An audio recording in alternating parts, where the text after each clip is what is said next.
you should be able to keep up with champions as often as possible. Now, this is not a full Warwick guide, so I'm going to stop here, but I am going to kill the dragon before that happens. And we're going to try not to use our summoner spells at all. We won't use our last potion. I think we should just be able to stand up and kill this dragon just with our Q and W ability, using it whenever possible. Yeah, look at this. Look at my health. Virtually staying full all the time. That'll be a little less good once the Hunter's Call wears off, which it has now. But every time I hit my Q, I'm filling myself up. I don't even need my smite. And actually, that's a very important lesson. As a Warwick, at least once you get higher level, once you're level 30, you've got your full set of masteries and runes, you will not need smite. If you're just starting off, if you're low level, if you're below summoner level, I don't know, 20, get the smite for all kinds of reasons. Even sometimes you won't need it, but it helps you speed it up. Like I could have smited, smitten, I don't know, killed the dragon a lot faster if I'd used my smite. Also, it helps in situations where sometimes there's more than one person going for the buff. And I mean, the enemy team is going for the buff and try to take it away from you or something like that. In which case, you can use Smite to guarantee that you get the buff. You can use it to steal a blue buff if you think if someone's going for their golem or something, you can come over here and just steal their blue buff by just walking up and smiting it, making sure you get the last hit. We're going to go kill Soraka bot, and then we'll call it quits. Yeah, so that is basics of jungling with Warwick. Obviously, Warwick, extremely strong jungler. Not much else to say about him. Kill Soraka. Wow, actually, I didn't do very much damage to my ultimate, but that's because I don't have much in the way of DPS items. So she's not going to be able to run away, despite she's got boots too, I have boots too, but I can keep up with her because of Blood Scent.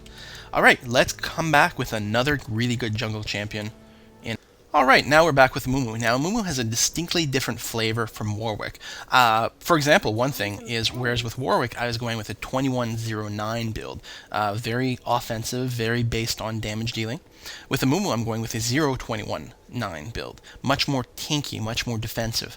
It does still help that whole kill stuff quick versus take less damage balance that is very important on the jungle. But it gives your character just a different feel overall.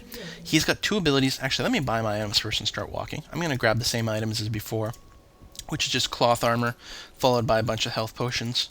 On Mumu, you won't be using the cloth armor to build a Madred's Razor. Instead, you're going to turn it into either into a Ninja Tabby, a Heart of Gold, a Guardian Angel. There's a couple other options, but those might be the things you're going to look at turning it into. So his abilities, you've got Despair, which is really nice. You turn it on, it does damage to everything nearby based on their maximum health. So it's actually really good for helping you take out, say, the Golem buff, the Lizard buff, or the Dragon. But I'm quite a big fan of Tantrum in general, and that's what I'm going to use here. It just changes sort of your jungle, I don't know, pattern or whatever. And it's just what I use. You can use either one. People are successful with both. It's perfectly fine. Tantrum reduces the amount of damage you take and does nice, fast AoE damage around you, which is going to be nice for taking out the weaker camps as opposed to the buff mobs. I'll save the buff mobs for a little bit later. So I'm going to start off here right away with the wolves. Hit that, and I'm going to drink my health potion right away. That way you start regenerating your health the second you start taking damage. You know, you just engage, you let them hit you once, and then you you drink your potion. And yeah, so you'll regain lots of health. It'll keep you up pretty high. Obviously, this is not a long-term strategy. You would end up costing you way too much money. But this is going to be perfectly fine for just taking out the first camp. And I'm actually going to start drinking my potion. I don't know, second one right away here, just to keep myself topped off.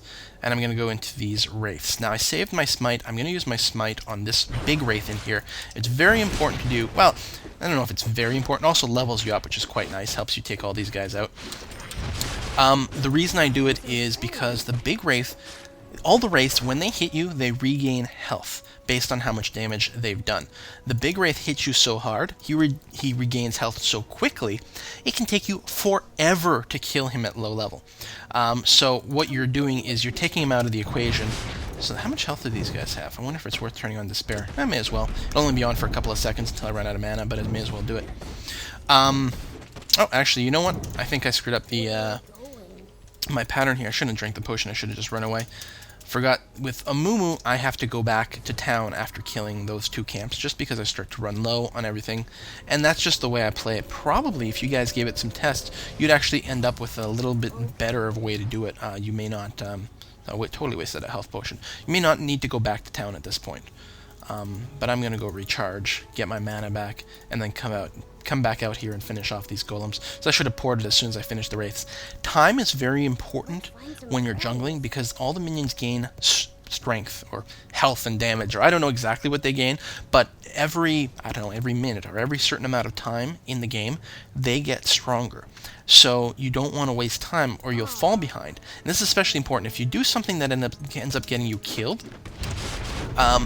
Then you've lost potentially, a minute or two before you can get back to killing these guys, and you will be, you'll actually be pretty hard pressed to keep going on your jungle routine at that point. So you've got to keep that in mind. If you do die, you may not be able to keep doing what you were hoping to do. You've got to restart with the weaker mobs once more. Little things like that. I'm going to grab another rank of Tantrum, and looks like the wraiths are back up. So that's not bad. So this particular pattern with Amumu means I am able to farm all the weaker mobs quite quickly. And these guys go down really quickly. They're quite a bit weaker. Much easier to kill than than those golems, who are quite tough. It's possible with the golems, it's all about getting that 2nd rank in Despair. So I went 1 rank in Despair, well, 1 in Tantrum, 1 in Despair, back in the Tantrum. My level 4 ability that I'm planning is actually going to be the Bandage Toss. And the reason I do that is because I want to start a gank pretty soon. It always happens when I run out of mana, then it gets a lot weaker because I don't have my Tantrum available. Very interesting. I have never really jungled much with Amumu before, so I may be learning a little bit something about his pattern. Of course, getting the blue buff would be quite helpful, and maybe I should have prioritized getting that sooner, because then, of course, you get much better mana regen. I think what I'm going to do here is kill this guy off, assuming I can. There we go. I'll go to town, and then, again, my smite will be up again. The cooldown's fairly short on this, so I'll be fully healed. I'm also going to grab my level 1 boots. I'll be fully healed, I'll have my smite up, I'll be able to take out the blue buff, and then I should be level 4, and it'll be the perfect timing for a gank. And these are the sort of timings you're going to want to get down. You may not copy me exactly, you may find something much better than this particular jungle routine, but those are the sort of timings you want to do. You want to have your pattern, so I'll go Wolf, Wraith, Port Home, Golem, Wraith, I'll have my smite again, finish the wolves, port home, get the blue buff, and by then I'm level 4 with my bandage toss. Perfect time to go gank something. You want to position yourself right to make sure that everything is actually being hit by both your Despair and your Tantrum. One thing that's nice about Amumu is once you start getting to the point where you're doing enough AoE damage, then you kill everything at the same time. Alright, Bandage Toss. Now, unfortunately, it looks like Alistar's actually being pushed back by minions. Oh my god, how bad is this guy? And maybe there's not a good target. Maybe everyone on their team is going to be pinned to their tower. That's not usually going to happen in the middle. Usually the middle's a little bit more fluid. There's going to be some back and forth, but looks like I'm actually not going to be able to do anything here. How interesting. Oh, let's try.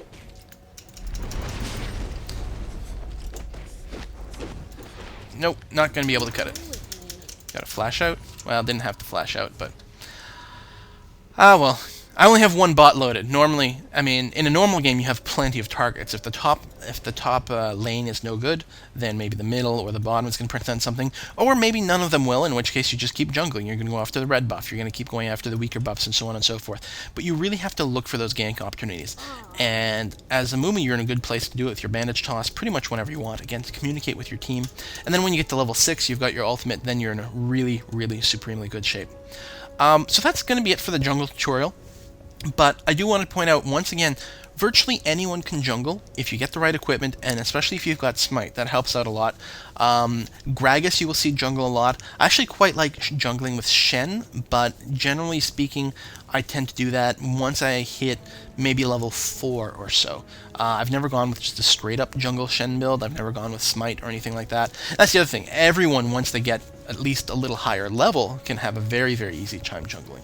And you want to make sure that those neutral mobs are farmed as often as possible, because that is XP and gold that's just sitting there to be taken advantage of by your team. So I hope you guys find this tutorial entertaining, or informative at least, maybe not entertaining, and we'll see you guys next time.